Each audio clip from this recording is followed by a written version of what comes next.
Hello, this is Tim Law with Planet Forward Coaching and Self-Reliant You.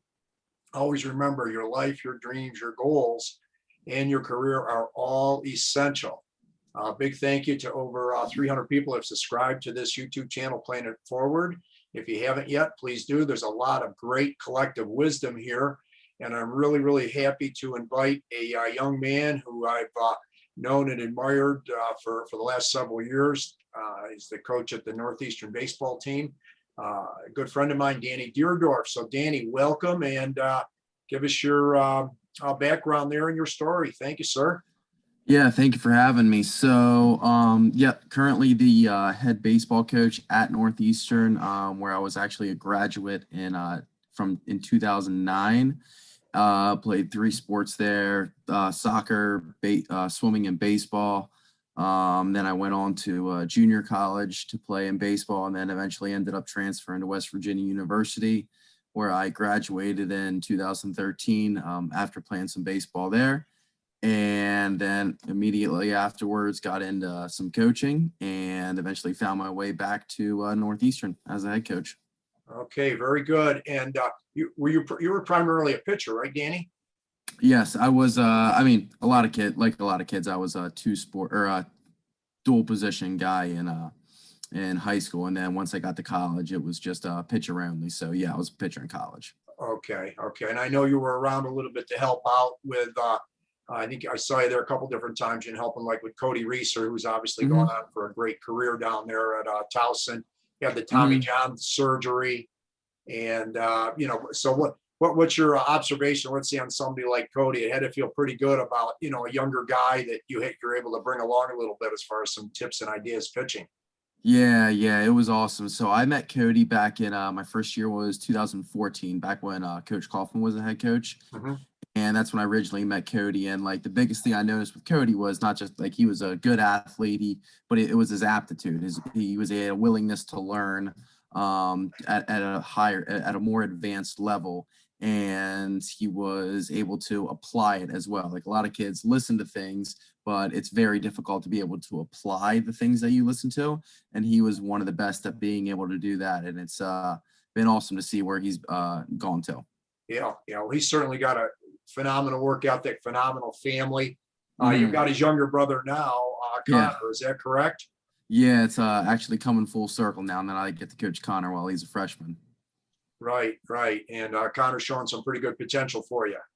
Yeah. Connor's actually he's starting for us right now as a freshman left field. And he's going to get some innings on the mound for us as well.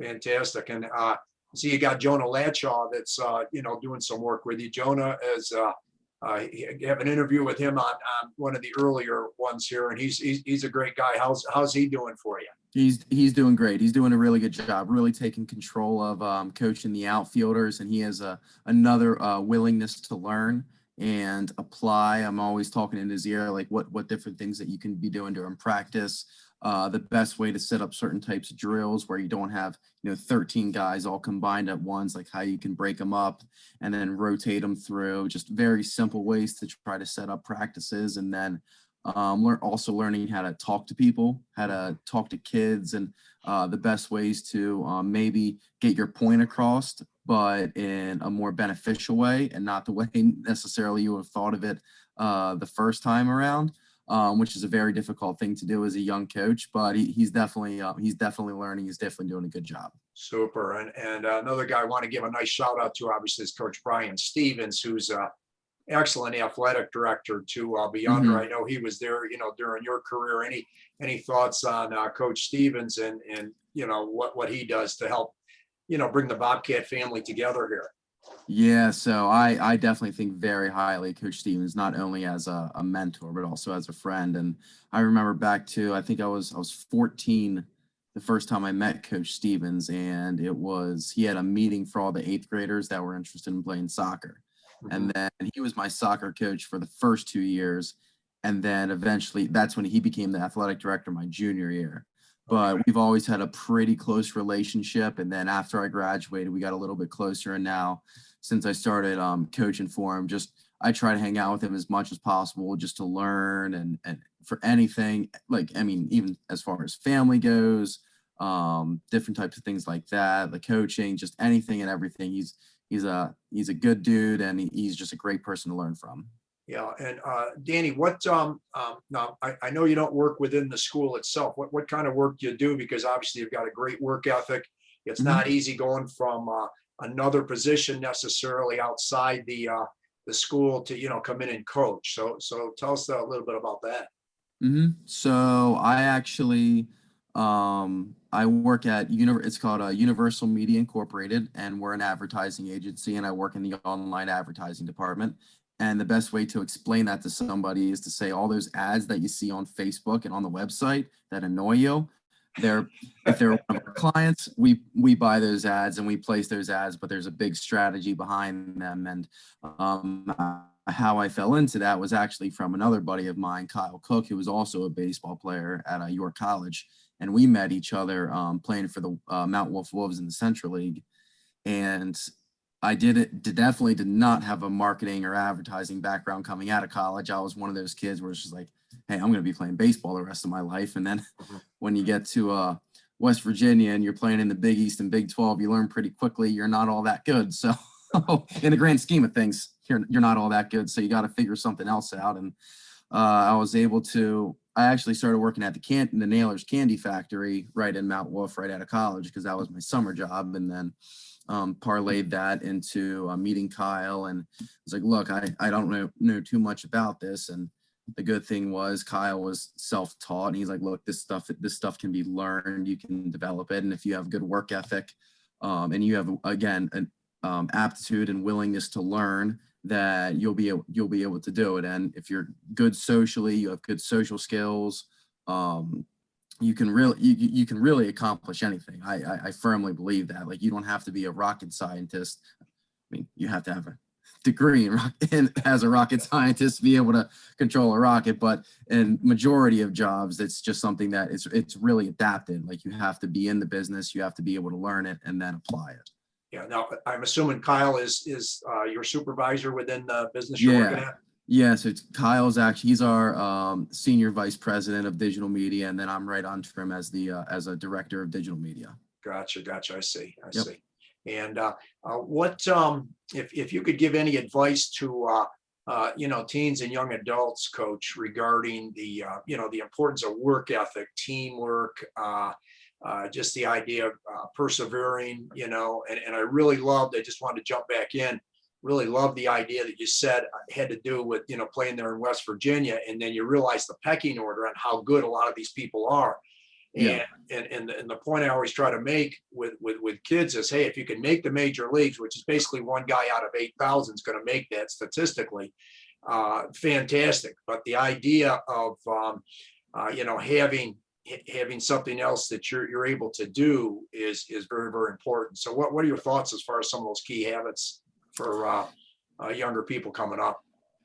Yeah, it's very difficult at first. It is really difficult, but the thing that I found, if you have a willingness to be able to learn and figure things out, especially on your own and being independent with it, there's obviously going to be assistance along the way, but you have to be able to take that extra step and learn things on your own along the way to be able to become successful and just be able to have like a good steady job. Like, nothing's ever going to come easy to you. Nobody's ever going to hand you anything.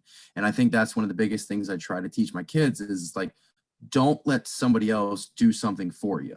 Like, you need to begin to be independent about things and take responsibility for yourself. Don't wait for your parents to tell you when practice is. Don't do that. Like, tell them when you need to be at practice. Don't let them tell you when you need to be there. Like, it's a personal independence and responsibility that you need to take on yourself. And it's a difficult thing to learn when you're 15 years old, 16 years old, because all your life you've been, your parents have been there, and that's what they're supposed to do as good parents. They're supposed to bring you along and teach you these things, but eventually, like, you're going to have to start figuring things out for yourself.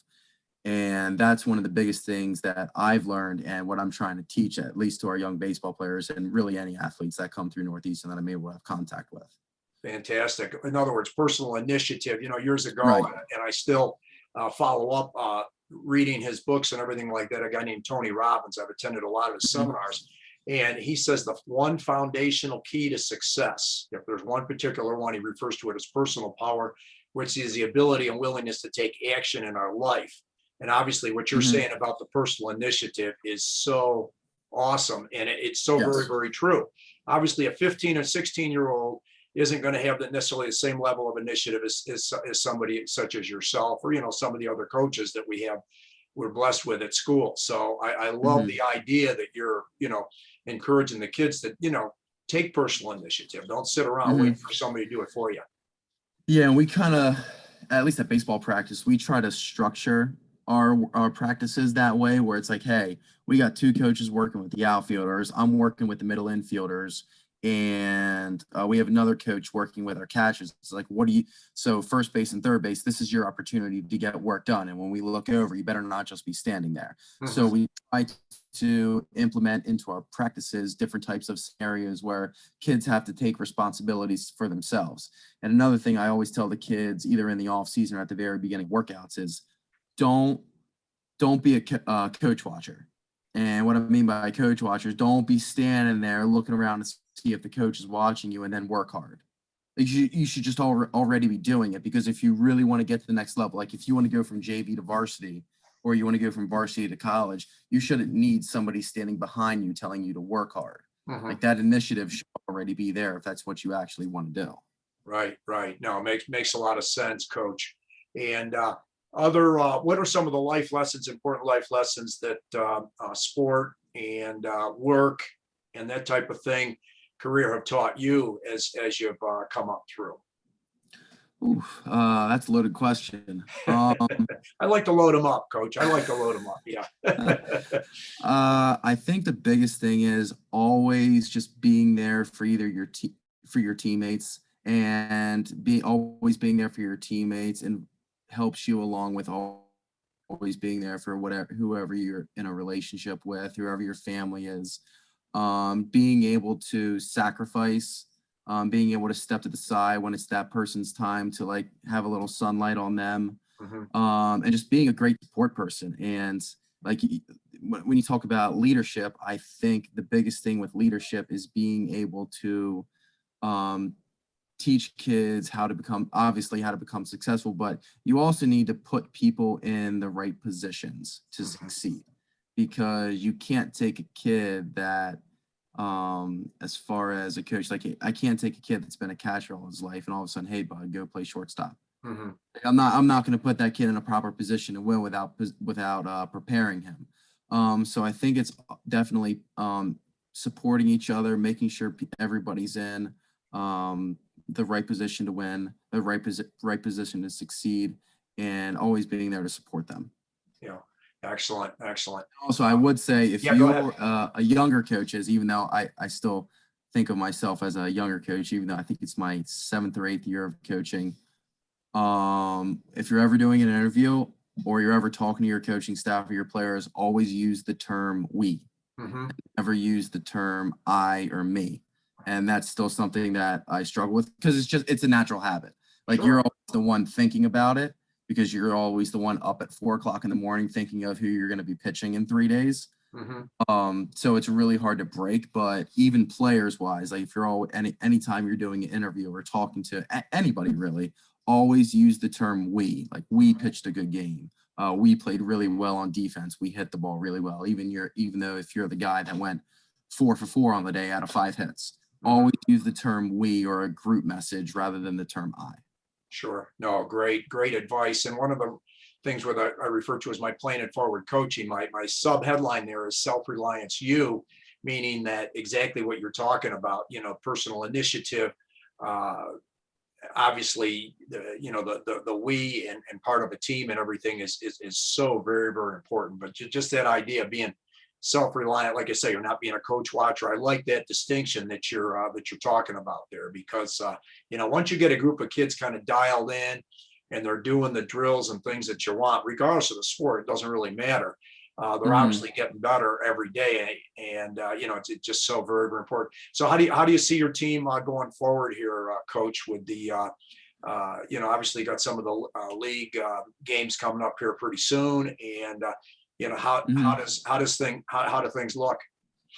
I think we're in a really good spot. We had 3 freshmen and 1 senior throw for us on Saturday, and Wow. all did their job. We gave up 3 runs or less, which is 3 to 4 runs or less is usually our goal for every single game. The Mhm. unfortunate part is we just didn't score enough runs to win. I don't think we had any errors.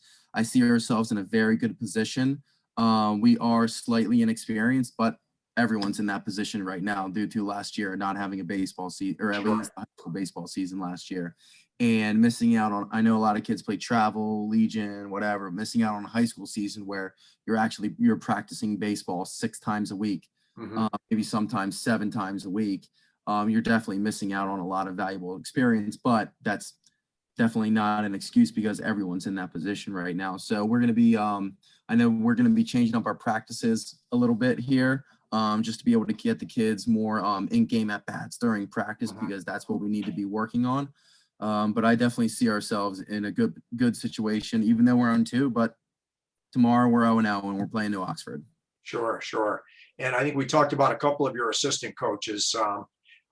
Can you describe a couple of the other guys that are really helping you out here as far as the baseball season?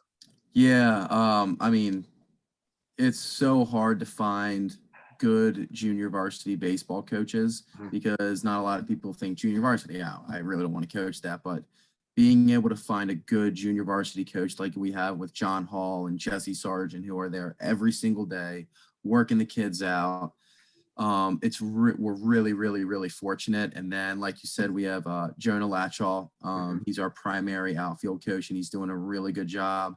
And then we have a couple new additions to the coaching staff. Manny Vasquez, who's been amazing with our pitchers. He played professional baseball for 10 years as a Wow. pitcher.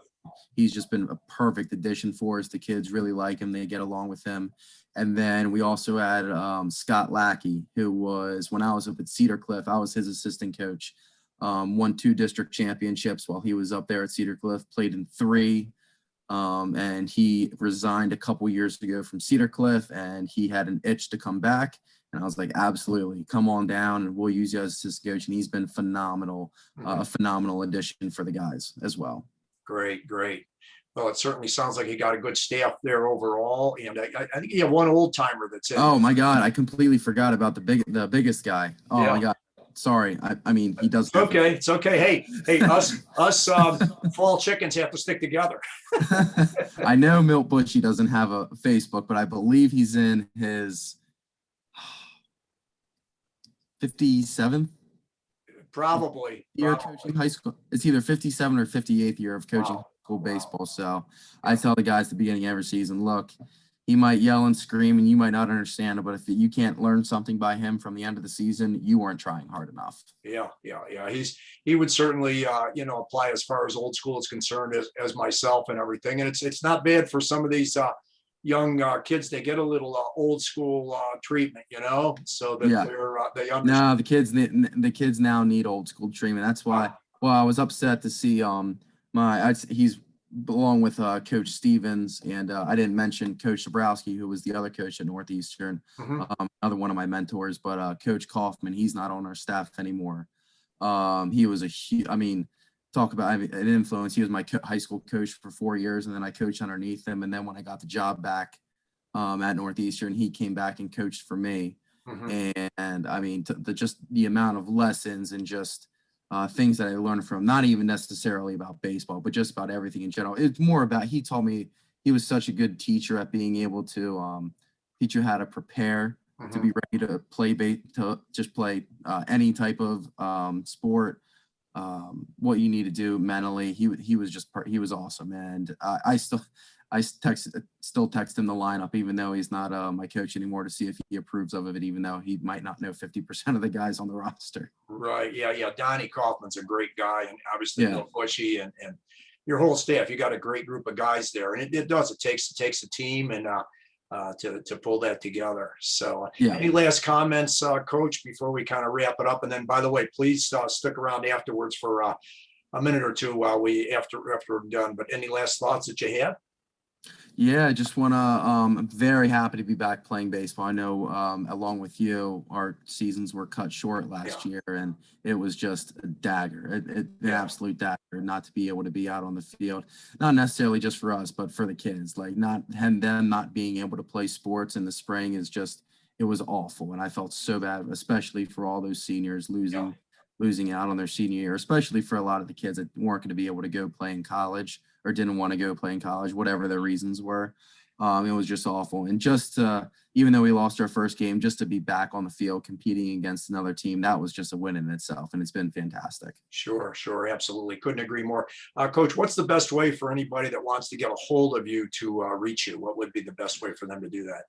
Yeah, probably on email. It is, and my email is DANNYDIERDORFF@yahoo.com. And any type of questions anybody may have, if you just want to shoot me an email, I'll be more than happy to answer it for you.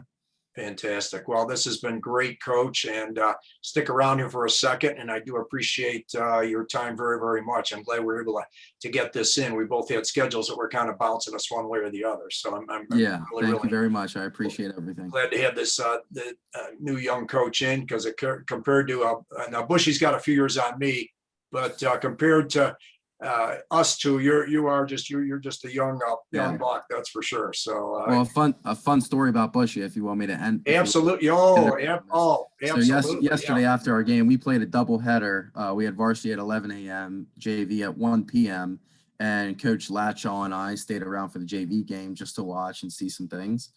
And Coach Bushy stayed as well, and he came up to me and he's like, "Hey, I'm going to go cool off with a 2-hour run." I said, "Coach Bushy, I can promise you one thing. I will never cool off with a 2-hour run. So you go do that." 79-year-old man going for a 2-hour run. He's amazing. He is amazing. Yeah, no question. He really is. For sure. For sure. Yeah. Great story. Great story. Well, thanks, Coach. I do appreciate it. Hang out for a minute or so, and we'll wrap it up. Thank you. Sounds good. Thank you very much. Yes, sir.